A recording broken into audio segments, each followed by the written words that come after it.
വിലയിടിവിനെ തുടർന്ന് മധ്യകേരളത്തിലെ കർഷകർ എന്നേക്കുമായി റബ്ബർ കൃഷി ഉപേക്ഷിക്കുന്നു. മരങ്ങൾ കൂട്ടത്തോടെ വെട്ടിമാറ്റി മറ്റ് കൃഷികൾക്ക് ഭൂമി ഉപയോഗിക്കാനുള്ള തയ്യാറെടുപ്പിലാണ് മിക്ക കർഷകരും. കർഷകരുടെ പിന്മാറ്റം റബ്ബർ കൃഷിയുടെ നാശത്തിന് കാരണമായേക്കും.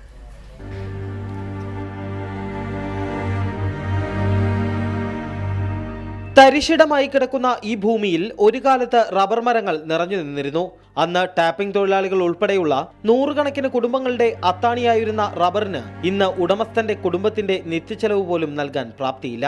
ഇതോടെ റബ്ബർ മരങ്ങൾ കൂട്ടത്തോടെ വെട്ടിമാറ്റി ജീവിക്കാൻ ആവശ്യമായ മറ്റു വഴികൾ തേടുകയാണ് ഓരോ കർഷകനും. വെട്ടുകാർക്ക് കൂലി കൊടുക്കാൻ പോലും തികയുന്നില്ല. അവർ ഉള്ള സ്ഥലത്തോട്ടത്തെല്ലാം പങ്ങനെ വെട്ടുന്നത്, അതുപോലും ഒരു വെട്ടാൻ തയ്യാറില്ലാത്തപ്പോൾ നമ്മൾ എന്ത് ചെയ്യാൻ വെച്ചോണ്ടിരുന്നിട്ട് എന്ത് ചെയ്യാൻ വരുമ്പോഴും അതങ്ങ് വെട്ടിക്കളഞ്ഞിട്ട് തെങ്ങോ അല്ല കമുകൊക്കെ. റബ്ബർ കർഷകർ കൃഷി ഉപേക്ഷിക്കുന്നതും മരങ്ങൾ മുറിച്ചു മാറ്റുന്നതും ദൂരവ്യാപകമായ പ്രത്യാഘാതങ്ങളാണ് റബ്ബർ മേഖലയിൽ ഉണ്ടാക്കുക. 15 ലക്ഷത്തിലേറെ പേരെ ഇത് നേരിട്ട് പ്രതികൂലമായി ബാധിക്കും.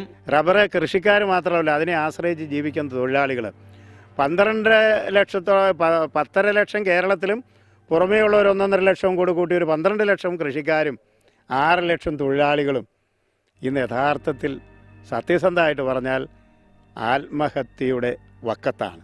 ഈ ഭൂമിയിൽ പുതിയ കൃഷികൾ തുടങ്ങിയാൽ എത്രത്തോളം വിജയിക്കുമെന്ന കാര്യത്തിലും കർഷകർക്ക് ഉറപ്പില്ല.